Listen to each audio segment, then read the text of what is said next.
Welcome back to Beyond the Headlines. And the Missouri Independent exclusively headlined this the other day. Mike Parson accused of illegally using his office to meddle in primaries. Subheadline was to help Andrew Bailey when Parson appointed Bailey Attorney General of Missouri.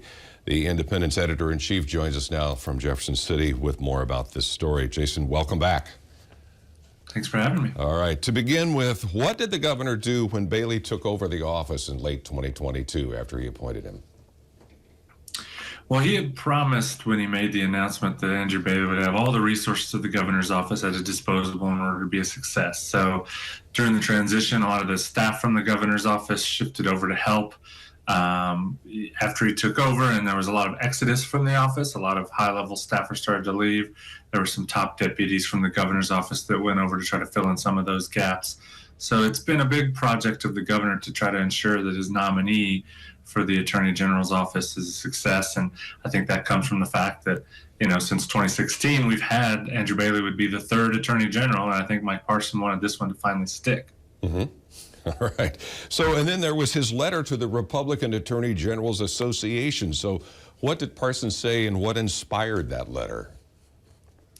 So around September, the governor sent this letter to 10 attorneys general who sit on the executive committee of this organization, which is essentially an independent political organization that tries to get Republicans elected attorney general. And he was upset for a couple of reasons. The first is that he felt that the organization wasn't adequately supporting Andrew Bailey's efforts to win a full term. He's being challenged in a GOP primary by a man named Will Scharf, who's a former assistant U.S. attorney and former legislative director for Eric Greitens. But what seemed to inspire the letter was a Politico article where executive director of that political organization said a little bit of some testy things about the governor's office, basically kind of admonished them for spreading gossip. That seemed to get under the governor's skin, and he fired off this letter that essentially said, you need to support Andrew Bailey's political campaign, and if you don't, it's going to make me hesitant to support attorneys general who are running for governor last year, which some folks think may have crossed the line. So tell us, last year when there was a TV ad or commercial that Parson used to pay with, and state funds to pay with it, that featured Bailey, and then that caught the attention of two Republican contenders whose names you feel free to mention, who want to succeed Parson in office as governor. Right. So as I was reporting on this letter, a couple other things kind of surfaced. So the letter itself is potentially a misuse of public resources for political campaigns. It would be against the law to do so. Early last year in the spring, the Department of Labor was putting on a public service ad campaign for the cost of about $100,000 that featured Andrew Bailey. And at the time, there were some people who raised concerns that this was an effort to raise his name ID. I mean, it's a guy who's never run for public office before, and now he's running statewide in a competitive primary. So there's some people upset about that. And it all kind of came to a head earlier this month when the governor held a press conference to announce an executive order regarding foreign ownership of farmland. And Lieutenant Governor Mike Kehoe was with him. The Lieutenant Governor didn't speak. He doesn't necessarily have a role in this executive order and its enforcement, and that inspired a couple people who were running against Mike Kehoe for governor to complain that this was an in-kind donation, basically, from the governor's office to Mike Kehoe's gubernatorial campaign.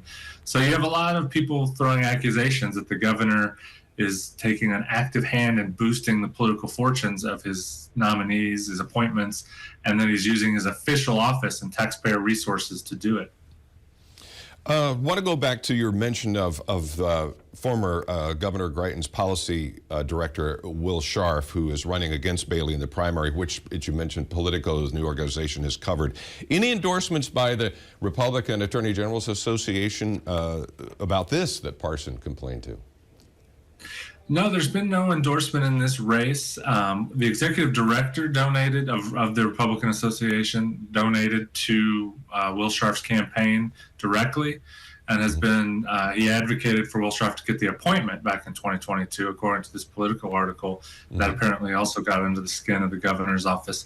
The thing to point out is that the association itself, its biggest donor is this organization called the Concord Fund, which is part of sort of a conservative network of politically active donors that's funded by a guy named Leonard Leo, Leonard Leo is a big supporter of Will Scharf's as well. So you have some of these overlapping interests where maybe the association hasn't gotten involved in the primary, but obviously its biggest financial supporter and some of its staff are supporting Will Scharf.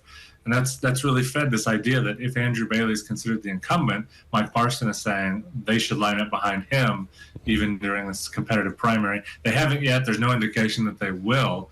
And again, it's this whole kerfuffle, because it was on official letterhead and it came from the governor's office, has really raised a lot of concerns that public resources are being illegally allocated for a campaign. So has Andrew Bailey himself or his office had any comments about this, other than his usual daily press conference or press release about something?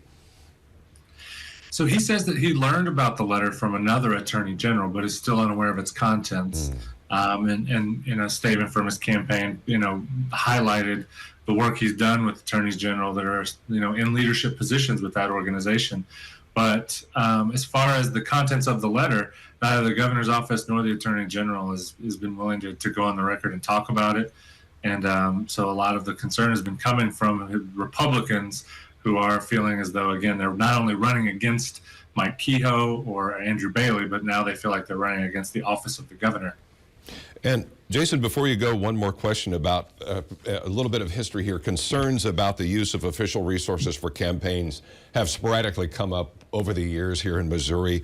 So remind us of two of the highest profile examples involving state attorneys general here in the Show Me State.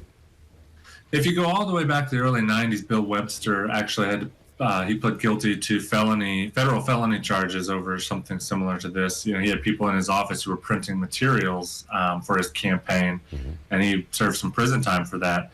More recently, in 2018, Josh Hawley was investigated by the Secretary of State's office and eventually the auditor's office over his use of political consultants to help run his official office. He also was using a state car to travel to campaign events. Secretary of State's office cleared him of any sort of violations of election law, and then ultimately the auditor said that they couldn't say for certain if he misused resources because they were using private email and texts.